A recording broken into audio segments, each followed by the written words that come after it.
श्री गणेशाय नमः। प्रिय बंधुओं, लोग कहते हैं कि अधिकांशतः भगवान का भजन करने वाले लोग परेशान रहते हैं। तो मैं आप सबको अपना अनुभव बता रहा हूँ कि गुरु उस शिष्य की परीक्षा लेते हैं जो उनके पास में ज्ञान लेने के लिए जाता है, और जो प्राणी गुरु के पास में ज्ञान लेने के लिए जाता ही नहीं है तो गुरुदेव उसकी परीक्षा नहीं लेते। तो उस समय जो शिष्य ज्ञान लेने के लिए जाता है और जो ज्ञान लेने नहीं जाता है, इन दोनों में लोगों को अज्ञानता के कारण ऐसा अंतर दिखेगा कि जो ज्ञान लेने जा रहा है या जो ज्ञान लेने गया है वह शिष्य गुरु के हाथ पिट रहा है, डंडे खा रहा है, गुरु की सेवा कर रहा है और पढ़ाई करने में कष्ट उठा रहा है, परीक्षा की तैयारी कर रहा है, ब्रह्म मुहूर्त में जाग जाता है, प्रातःकाल स्नान करता है। तो ये सारे कार्य अज्ञानियों को कष्टप्रद प्रतीत होते हैं। अब दूसरा वो प्राणी है जो गुरु के पास में ज्ञान लेने नहीं गया है, जिसने अपना कीमती समय खेल कूद मौज मस्ती में समय को व्यतीत किया है, खूब मनचाही चीज़ें जिसने खाई हैं, खूब जो खेलता रहता है और अधिकांशतः सोने में अपना समय व्यतीत करता है। तो ऐसा प्राणी अज्ञानियों को बड़ा सुखी दिखाई देता है। तो हम आपको बता दें कि ये अज्ञानियों की निगाह में गुरु के पास में जाने वाला शिष्य कष्टमय रहता है और खेल कूद में समय बिताने वाला व्यक्ति अज्ञानियों की निगाह में सुखी होता है। परंतु वास्तव में ऐसा नहीं है। सुखी तो वो है जिसने गुरु के पास में जाकर के और ज्ञान का अर्जन किया। अज्ञानी मनुष्य सदैव इस दुनिया में दुखी रहता है। यदि आपने अभी तक चैनल की सदस्यता नहीं ली हो तो बेल आइकन दबाकर चैनल की सदस्यता लें और इसे अपने इष्ट मित्रों में शेयर भी करें।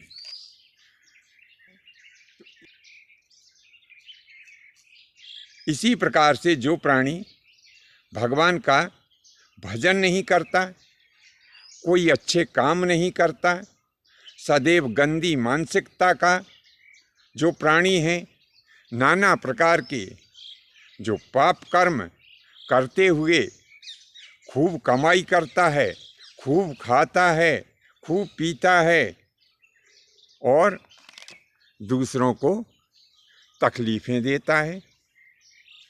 तो ऐसे प्राणियों को देख कर के लोग विचार करते हैं कि अरे देखो, ये तो पाप करता है फिर भी बड़ा सुखी है।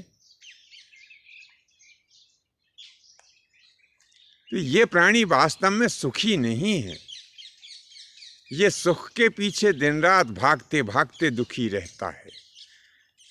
इसको जितना सुख मिल जाता है, जितने ऐश्वर्य के साधन मिल जाते हैं, उतनी ही ज़्यादा चिंता इसके मन में सवार हो जाती है। ये एक दिन यदि 1 लाख कमा लेगा तो दूसरे दिन इसकी लालसा बढ़ जाएगी, आज मेरे को 2 लाख कमाना है। तो ऐसे ये सुख और ऐश्वर्य के साधन एकत्रित करते करते अपनी पूरी जिंदगी ऐसे ही बिता देता है। और ये सुख और ऐश्वर्य के साधन को एकत्रित करने में अपने पराये का भी ख्याल नहीं रखते। अपने सगे भाइयों से, अपने परिवार वालों से, माता से, पिता से बेईमानी करते हैं, इन्हें कष्ट और तकलीफ पहुंचाते हैं, आप शब्द कह कर के इनको अपमानित कर देते हैं। तो भैया मैं आपको बता दूं कि इन्हें सुखी मत समझो, ये भीतर से बड़े दुखी हैं। और इन्हें अमीर भी बिल्कुल मत समझो, क्योंकि ये दुनिया के सबसे बड़े गरीब हैं। इनकी तिजोरी में कितना ही भी धन पहुंच जाए, लेकिन हर हमेशा ये धन के लिए ललायित ही रहते हैं। जब इनका पाप का घड़ा भर जाता है तब क्या होता है, भगवान की लाठी इनके ऊपर चलती है। इस लाठी में जब चलती है तो उस समय तो आवाज़ नहीं करती, लेकिन जब लग जाती है तो बड़ा गहरा घाव करती है। इन्हें इनके द्वारा किए गए एक एक पाप का जब फल मिलता है तो पता है क्या होता है, जो उसी प्रकार से तड़फते हैं जैसे बिना पानी के मछली तड़फती है। और ऐसे दुष्ट पापियों के मुंह में अंत समय कोई पानी डालने वाला भी नहीं रहता है। मैं आपको उदाहरण देता हूं। त्रेता युग में एक रावण नाम का राक्षस हुआ, जिसने अपने संत भाई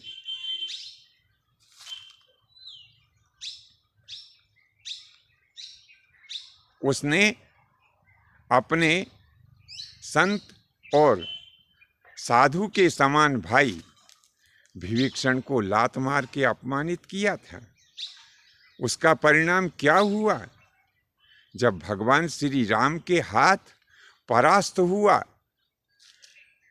तो जिसकी सोने की लंका थी, अग्नित राक्षस जिसके सेवक थे, जिसके दरवाजे पर इंद्र हाथ जोड़ करके खड़ा रहता था, वो 10 सिर वाले और 20 भुजा वाले बलवान रावण को युद्ध भूमि में उसके मुंह में पानी डालने के लिए भी कोई नहीं पहुंचा। इसी प्रकार से जो पापी होता है तो पापी को उसका दंड निश्चित ही मिलता है। इसके विपरीत जो भगवान का भक्त होता है और वो भगवान का भजन करता है, परोपकार के कार्य करता है, उसके पास में कितनी भी बाधाएं क्यों ना आ जाए, लोग उसे कितना भी क्यों ना सता लें, लेकिन वो भगवान का भक्त अपने मार्ग से विचलित नहीं होता है। इसका भी मैं आपको उदाहरण दूं कि एक महान सत्यवादी राजा हरिश्चंद्र हुए हैं। सत्य का पालन करते थे, अपनी प्रजा को अपने पुत्र के तुल्य मानते थे। देवताओं की सभा में प्रशंसा हुई उनकी कि राजा हरिश्चंद्र के समान कोई सत्यवादी नहीं है। गुरु विश्वामित्र ने कहा कि नहीं, बिना परीक्षा के हम किसी को नहीं मानेंगे, हम परीक्षा लेंगे। और गुरु विश्वामित्र ने देखिए राजा हरिश्चंद्र की कैसी कठिन परीक्षा ली। जाकर के राजपाट ले लिया दान में और कहने लगे कि अब दक्षिणा भी दो। तो दक्षिणा के लिए राजा रानी और उनका पुत्र काशीपुरी में बिक गए। तो ऐसे महान सत्य प्रतिज्ञ महाराजा हरिश्चंद्र को कितना कष्ट उठाना पड़ा।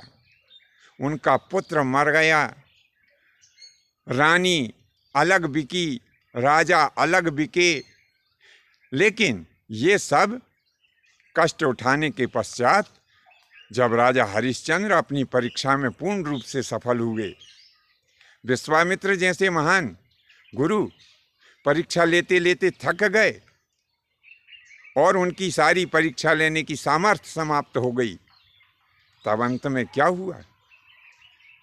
स्वर्ग के सारे देवता, ऋषि मुनि और तीनों लोकों के नारायण भगवान विष्णु ने आकर काशीपुरी में राजा हरिश्चंद्र को दर्शन दिया। तो बंधुओं, इस प्रकार से जो प्राणी अपने मार्ग से विचलित नहीं होता, जो भगवान का भक्त कभी अच्छे काम से विचलित नहीं होता, जो सदैव भगवान का भजन पूजन और चिंतन करता रहता है, कृपा करके भगवान आते हैं, उसे दर्शन देते हैं, उसके सारे कष्टों का हरण करके और उसे अपने अंक में समेट लेते हैं। बंधुओं, यह आज का प्रसंग आपको कैसा लगा नीचे कमेंट्स बॉक्स में अवश्य लिखें। धन्यवाद। जय माता की, जय परशुराम जी की।